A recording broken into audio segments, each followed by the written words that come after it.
Welcome, Red Eyes members. Thank you very much for tuning in. We are, of course, talking with Todd Campbell from Through the Looking Glass. We are talking about all things esoteric and occult in relation to news in the media and events around the world. And I want to talk a little bit about an area that has to do with the terrorist attacks. We talked, of course, about 9/11 right at the beginning of the first segment, but we had another terrorist attack back in November, the Mumbai attacks, and I know that this is something that Todd has been writing about also, and tying it in with very, very interesting areas that again seem, seemingly unconnected, but once you get into it, there is definitely a thread running through all of that, and it has to do with things like the moon, or what has been known as the wolf moon that we had back in January, and then we can tie this in possibly with the trident symbolism and even helter skelter as we go along.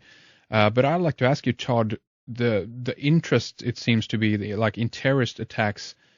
Everyone's radar, so to speak, are always honing in on something like a terrorist attacks. Again, it's a big event, and many people are looking at it. In regards to the Mumbai attacks, what did you find interesting, or I should say maybe disturbing in this case? Was it something that really kind of caught your attention on this one as well? Well, certainly. I did spend a fair amount of time after the fact researching it, as did a number of other people. I think there was a lot of great, really, really amazing research done on that particular event, and obviously, that goes back to what we were talking about in the first hour about 9/11. So, any of these kind of situations now, I think we as researchers are much more armed and prepared to look at these things now when they happen.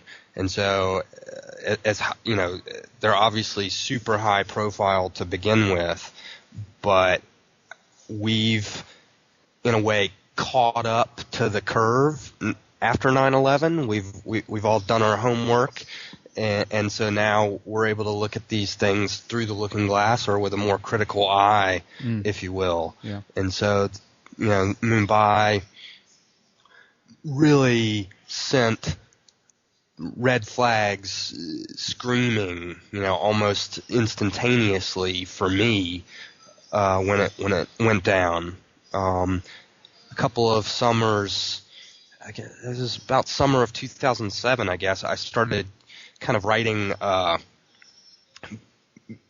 various posts that were really just covering things that were happening in the news. At the time, there were a number of mining accidents, bridge collapses. There were a number of earthquakes that were happening simultaneously with these events, and based on the kind of the earthquake as a trigger was kind of how I was approaching it, and based from that, the idea of the earthquake took me to Poseidon, and so I started referring to these things as trident alerts, because Poseidon rules over earthquakes, and we're known to see him holding the trident. Yes. And so I would label these pockets of events as trident alerts. Well, when the Mumbai incident took place, one of the main locations was the Trident Hotel in Mumbai. Yeah. And so I immediately, I was like, oh, okay, what's going on here? And then once you start to look at the Hindu religion and the culture of that area, you realize that Shiva is associated with the trident. So, you substitute one god for another, if you will, quite frankly. Yes. And that story is just started to look laden with these bizarre synchronicities that for me personally, went back to my original Trident work.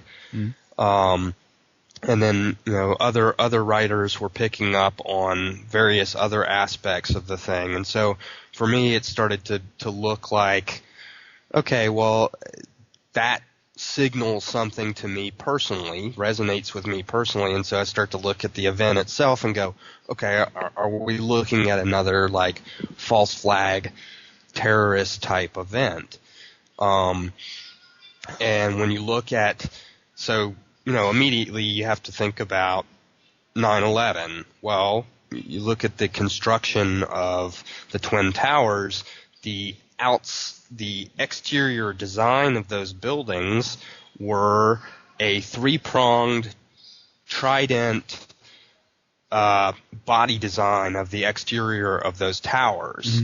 And there's a really great photograph that a woman took. I can't even remember the year that she took it, but it's a really amazing photograph of that architectural design of this trident exterior of the Twin Towers. And they've even gone so far that pieces of the inner framework that were jutting out from the Ground Zero site were taken away and placed in a airport hangar at JFK Airport, and they are a trident design. They've even specifically said that they are a trident. They're in a trident formation, and that piece of the Twin Towers is going to be put on permanent display as a memorial at the whatever they're calling that replacement building for the Twin Towers, the Freedom as a memorial. Tower. Right, the Freedom Tower. And that, the article that I cited that explains all that, they're saying that it will stand as a trident, this memorial trident. And so it's just all this, and so that all kind of connected the two events. And if one is to believe that 9/11 was an inside job and that it was set up, that connection of the trident to me, referring back to Mumbai, suggests to me that perhaps that particular terrorist event was a false flag created situation. Yes. I'm looking at the picture here as well of what you were describing earlier, and first that came to mind because I know that I saw it a while back was of course that it looked like tuning forks, and then I go into the actual photo itself and actually says VTC tuning forks Windows, so it's almost like a giant, should put it, a receptor for the cosmic song, as it were. This is a building that is resonating with the energies of everything. In a way, there's a giant tuning forks. Really interesting picture, actually. Yeah, I know that. I think Steve Wilner is picked up on the tuning fork idea, and not only can you see it in the design of the individual buildings themselves, but if you look at the buildings as they stood together, they form almost the identical thing combined. As yes. And so, yeah, there's definitely something interesting to that in terms of some sort of resonator, no doubt. And then we had, because again we can even tie this together with the moon in some interesting way. I know that they've been recently planning another moon mission, and the moon has been coming up in various contexts after that point. One thing being this wolf moon that you wrote about, which was really, really interesting. And this is basically that the moon was, I guess, at that point in January at the closest to the Earth, so it would be very large, I think, or very prominent in the sky at that point. I think, is that correct, Todd? Yes, that is correct. I think it was January January 12th or something. We had what was known as what they called the Wolf Moon. And that all does kind of relate back to things that were going on during the Mumbai phase event. And I'm sorry, I'm starting to lose my train of thought here a little bit because it does get a little bit confusing. But so yeah, India had just previously landed a lander on the moon and had publicly come out and claimed the moon for that the moon belonged to India, and there was all this kind of moon themes running through a lot of things at the time. Yeah. And I know that one of your frequent guests, Christopher Knowles, wrote about that quite a bit at the time as well.